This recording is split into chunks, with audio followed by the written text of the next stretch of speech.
Sunlight149. This is the tongue of the Sunlight149.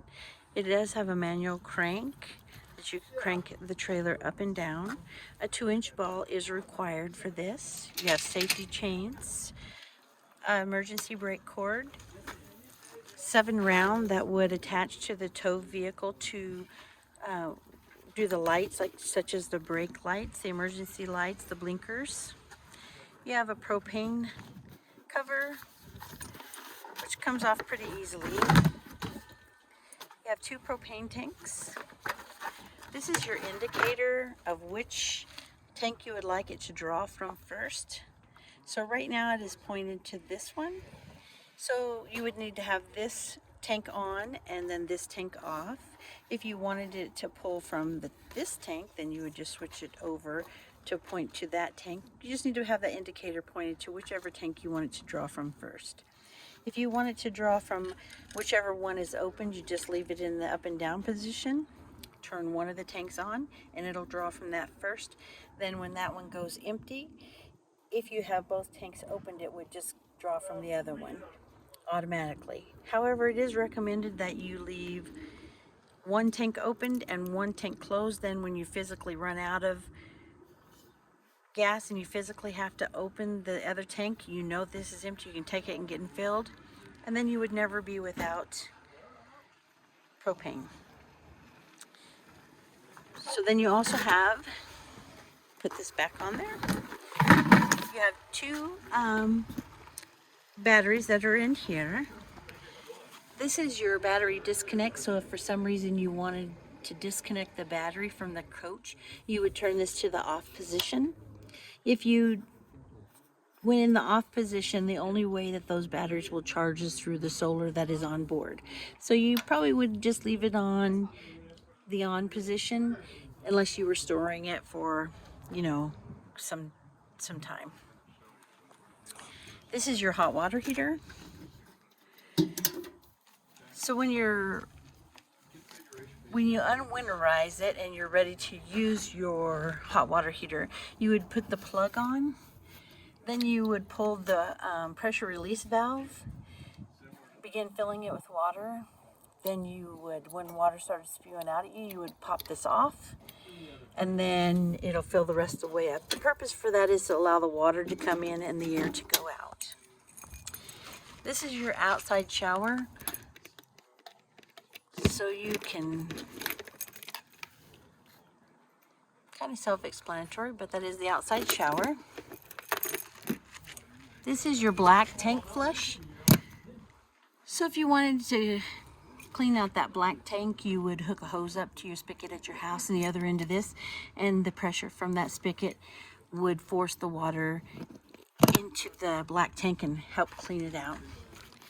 This is your 30 amp outlet, which is considered shore power. You would hook your 30 amp power cord up to this, and then the other end either into a 30 amp outlet or to an adapter down to a 110 outlet. This is your sewer. You would hook a sewer hose to this and put it into your dump. Open that valve, and then so you would open this lid, put your sewer hose on that. It would go down into the dump, and then you would pull your valve, which would allow the waste that was in there to go into the sewer. Then you would close that valve, take the sewer hose off, put that cap back on, and then go to the next. This is a coaxial for cable or satellite, if you have those available to you at your campsite. This is an outside storage. It does have a little holder to hold that door open. So it'll hold that door open for you. Here is your under storage, pass-through storage. This is your water tank. This is your pump. And this red cord or red hose that's coming right here, that would be how you would winterize it and put antifreeze into your system. Right now your freshwater tank is bypassed. If you wanted to fill that freshwater tank and then allow it to come up into your system, you would unbypass it by turning this knob in line. We're going to leave it bypassed, however. And then your pump, you would turn your pump on, and then it would pump the water from this tank up into your sink, your toilet, and your shower. In this bypass position, you would be able to winterize it. You would stick this into a gallon of antifreeze, RV antifreeze. Then you would turn the pump on from the switch on the inside, which I'll go over in a minute, and then it would suck that antifreeze up into your tank, up into your system. You want to make sure that your freshwater tank is bypassed because you don't really want antifreeze in your freshwater tank. Okay. All right. This outside storage is key to like with your front door. So you should be able to use the same key as your front door, which is these purple keys, and lock it down. This is your black water sewer. So you again would put a sewer, take that cap off, put a sewer hose onto it that would go down to the dump, pull that valve, let the waste come out, take that close that valve, take that hose off, and then close the cap, and you're ready to go. This is your rear stabilizer, so you do have them in front and rear. So that's your rear. And then if we back up, this is your front. Your stabilizer jacks are designed just to stabilize the trailer. It's not designed to lift the trailer off the ground or to level the trailer. It's just to stabilize you. Up underneath here is your freshwater drain. So that freshwater tank that I just showed you, if you wanted to drain all the water out of it, you'd take this cap off and that would drain all that water out. Right back up here is your low point drains. So you would take that cap off, open your faucets, and that would allow the water to drain completely out of the lines of your trailer. This is your water connections. You have a city water connection, which you would hook a hose up to a spigot, either at a campsite or at your house, and then the pressure from that spigot would force the water into the system. It does not require the pump. This is the gravity fill that fills up that tank that I just showed you underneath the storage. So you just hook the hose up to a spigot, put it in here, and then that would fill that tank up. This does require the pump to get the water from that tank into your system. You have a sewer hose storage. This comes off and your sewer hose can fit right there. You do have a full-sized spare tire. Right up here where it says camera prep, it is prepped for a backup camera should you choose to purchase one. The wires are in that, right underneath that circle. Okay, so you have the other side of your pass-through storage. So that little door again that just comes up and catches that door and holds it open for you. This is your 30 amp power cord. So you would hook that up to your trailer, and then you would have to have a 30 amp outlet or an adapter down to a 110. This handle is a crank handle that's for your stabilizers. This is your Bluetooth speaker. I believe there's some instructions inside on how to hook that up. Again, your outside storage is keyed to your front door. So you just use this purple key. You gotta push a little bit and then lock it down. Oops, I missed it, I apologize. Turned it the wrong way, I apologize.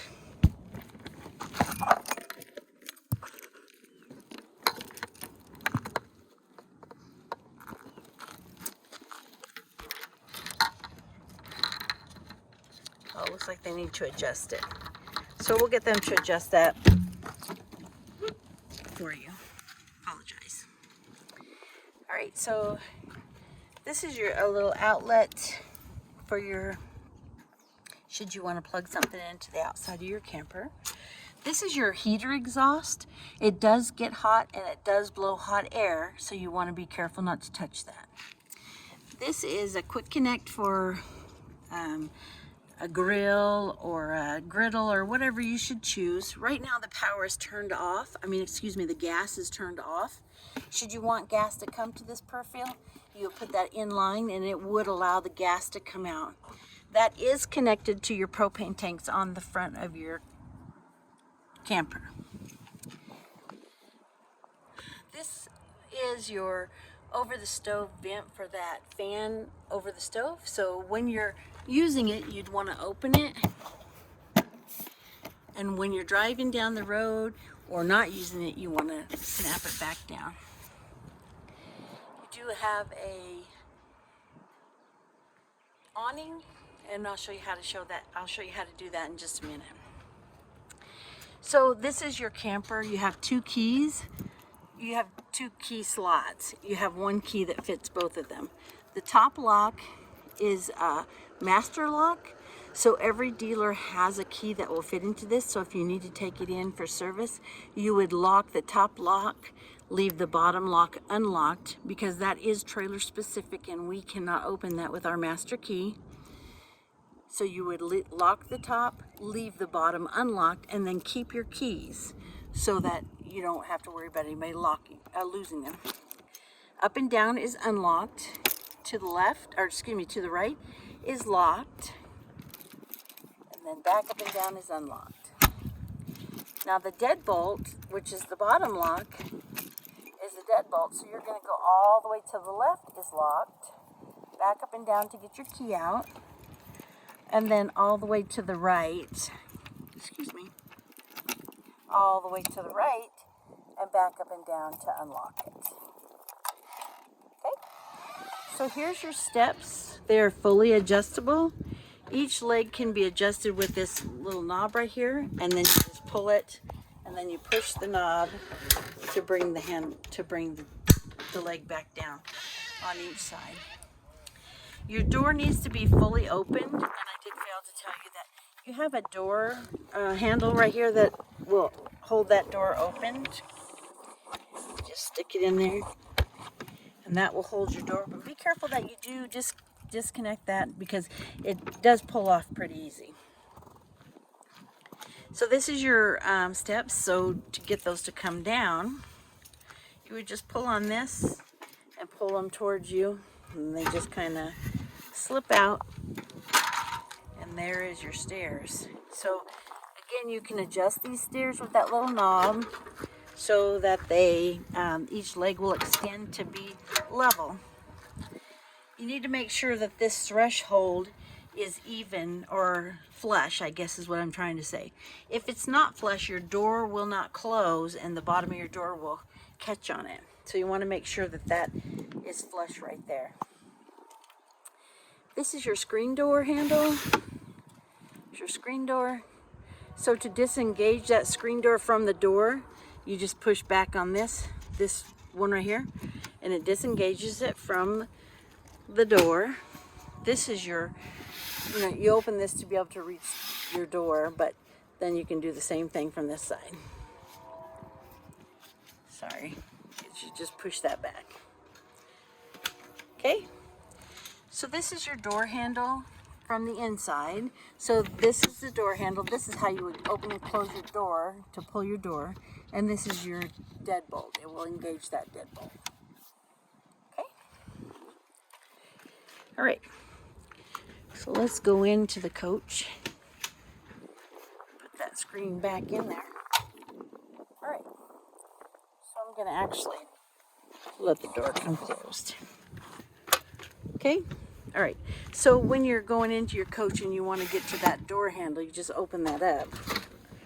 And then you can just close the door there, engage your deadbolt, and then you can't get out. Okay? So then you disengage the door, the handle, and then you can get out. Okay? And you can close that little door. All right. So this is the inside of your door. So this is your control panel. So right when you walk in that door, to your left is this control panel. The top is your solar charger, and it's going to cycle and tell you where your battery stands. Right now it says your batteries has 6.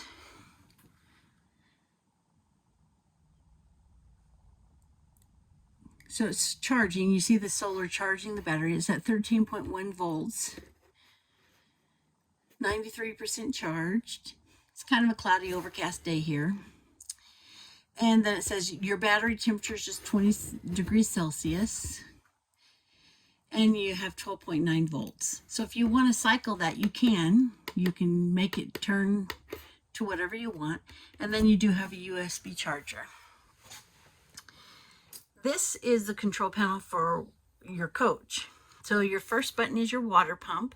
So if you're boondocking and not hooked up to a water source, you would need to turn the pump on to get the water that you filled that tank, your freshwater tank. You turn that pump on so that it comes up into your system. This is your hot water heater. It is a gas hot water heater, and you want to make sure that that hot water heater is filled before you turn this on. These are your lights. The first light is going to be your porch light, I believe. So you have this porch light. So that first light switch is your porch light. Okay. The second light is going to be your awning lights. So you have light switch on your awnings. Okay. And then the third one is going to be your coach lights, your interior lights for your coach. Each individual light can be turned off. You can't see it on the video, but there's a round circle in the middle, that little circle. You can turn it on and off by pushing that. Okay. All right. So the next one is your awning, which is right here. So to push it out, you want to just push it like this. That awning's going to come out.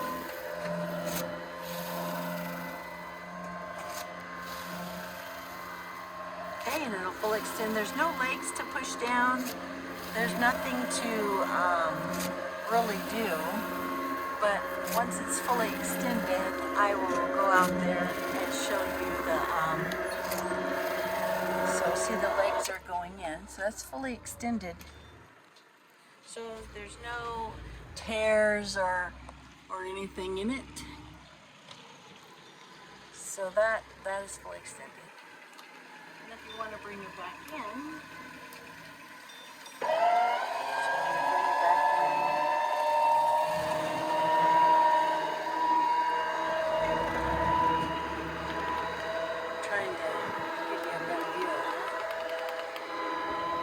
you do not want to leave your awning out in a windy day, or if you're not in the coach. You want to always have this in. Wind, it could tear it off, and or it could tip your trailer over. So if you're not with the coach, have that awning in, and if it's a really windy day, you want to have that in also. Okay, all right, so here is your dinette. You do have some storage under here for that dinette. Sorry, I know that probably was weird. We do give you a starter kit, and in that starter kit, there's a freshwater hose, a sewer hose, some gloves, the little adapter down from 30 amp to 110, and then treatment for your toilet, and then some toilet paper. Okay? Right, they got this backwards. You do have a little storage behind this side of your dinette. Okay, so your shades, how they work is you just grab the middle and they pull down. So these are considered night shades. So then pull that back up. Your window, this latch, can you see that latch? Pulls out, and then it slides on it. Okay.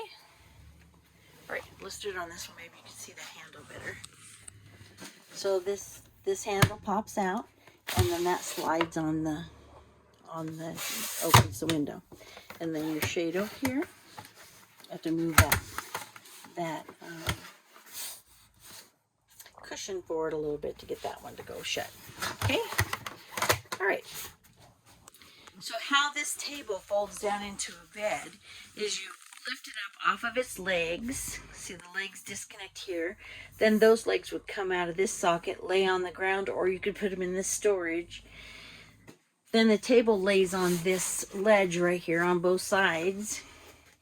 And then your cushions on the back of your couch come down to fill in the center. So that makes the bed. You do have a outlet underneath here. This is your CO2 indicator at carbon monoxide. So gas sinks and smoke rises. So that's your gas or CO2 or carbon monoxide. Then your smoke detector is right here by the front door. Your fire extinguisher is right here by the front door. This other black cap is your fuses and your circuit breakers. So if you had a problem, that's where you would go to start. Okay, your refrigerator. Here's your air conditioner. So you have low fan, low cool, high cool, and high fan. Right here is another USB port. This little switch right here is for your refrigerator. If you want to disconnect your refrigerator and have it not run at all, you can turn this switch off. So here's your little refrigerator. It is a 12-volt refrigerator. This latch right here you want to have in place when you are driving down the road. Open when you're using it. Here's your freezer. Here's your refrigerator. This is your, you can cool it or, switch your temperature. Okay, all right. If you want to hang a TV, the TV backer is here. You do have a 12-volt or a 110 outlet. To turn that on, to give that power to that 12-volt, you want to hit this little button right here. Okay, here's your bathroom. So your shower is there. This light is not connected to a light switch, so you would need to just hit the little button on the side. So your toilet. So this pedal down here, halfway down will fill that stool. It's got antifreeze in it right now. But halfway down would fill the stool, all the way down to the ground would flush it. So when you first come in to use your toilet, you would want to stand there for maybe 10-15 seconds and let some water get into the black tank. Then you would add a packet of those chemicals. Then you're good to use it until your indicators show that you are full.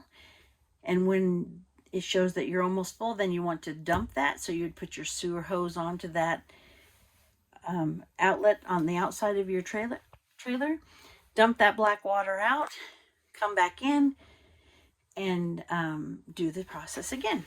You would hold that down for 10-15 seconds, put another packet of chemicals in, and then you're good to use it again. So it is recommended that you use RV toilet paper only, as that's what it's designed to be, break down easier with those chemicals. You do have a skylight in here, which is really nice. I don't know if you can see, but it's pretty good. So if I sit on the commode, this is how close I am to the handles. All right. So back to this, I forgot to mention, I apologize. So back to your indicators on the wall, you do have a battery indicator, a fresh water, a black water, and a gray water. So the indicator as it goes up will tell you how full or how empty you are on each of those levels. But that's how you can regulate your battery. The better regulator is this top one for your battery, but these are for your fresh water. So when you fill up that onboard tank, the fresh water should say full. And as you go down, it's going to change and go to empty. Then you're out of water. And then same with black. and gray. It's going to tell you when those tanks are full and when you need to empty them. So I know you said that you were going to be mostly at an RV park. So I would recommend that you leave that black tank closed, because solids sink and water rises, and you need that water to flush out the solids.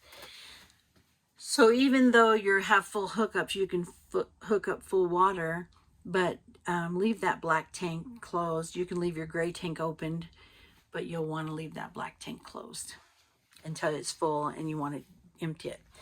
You were asking about showers. So this will turn the water to your shower head off. So if you're in here, excuse me, and you're taking a shower, you'll want to get wet, turn the water off, soap up, turn the water back on, rinse off. The amount of shower that you can take, or the time of your shower, would be how much hot water you have or how hot a shower you take, because that's gonna, it's not the water supply, it's just how fast that hot water can heat that back up. Here's your stove. You have 2-burner stove. You do have a little light right here to hook up those handles. You have an automatic igniter, so you should be able to turn it on and they should just start right up. So you do want to make sure that your top is cooled down before you put your glass down, because it will shatter this glass. Okay, your sink it has a little antifreeze on it because they moved it, but this is your sink. And then you have a little cutting board. You do have a light on your stove and a fan. So if you're going to use this fan, you'll need to open that vent outside that I showed you. Here is your microwave. It does have some paperwork and stuff inside of it. Your microwave, your air conditioner, and your outlets do not run unless you're hooked up to shore power, either 110 or 30 amp. Here's your packet with all of your warranty information. Here's your heater. The top one, to engage your heater or to turn the heater on, you want to click that all the way over. And the bottom one is to control your temperature. So if you want your heater to not come on, so let's say that you're not in the coach and it's going to be 50 degrees outside. If you leave this in the on position, the heater will come on. If you do not want it to come on at all, you'd have to click it back off. So on, off, and then control your temperature with this bottom one. You do have a USB port here and a GFI outlet. These windows are a little different than the front windows. You still have the same shade, but these windows have a latch that actually opens up like this, and then it pulls like that. Okay? All right. So your heater is right down here on the floor. So that's where your heat's going to come from. Okay? So this is your emergency exit window. So your shade, so to engage that, you would push in and let it pop up. Then out to that first lever, it's just a regular window. If you lift up on it just a little bit and push it all the way out, it becomes flexible. You pull out your screen, and then it would be your emergency exit. Okay, so here's your bed. You can access that outside storage from underneath here too. So your water tank is underneath here. It's kind of dark under there. I guess you can't really see, but it's under there. I believe there's a light. I'll have to go back out and make sure, but I'm gonna turn that heater back on, make it kick on, because I turned it off too many times. You do have storage right here, and as I tried to explain, this opening is those dimensions, but see, it goes from all the way down to just about nothing. It curves with the trailer, so it's hard to tell you. I don't know where you would hang clothes. I know some people hang them from the rod in here or put another rod in here. I'm not sure that that's an option for you, but there is already a shower curtain rod and a shower curtain in here. So I know you had asked about that. Right, and you do have storage down here.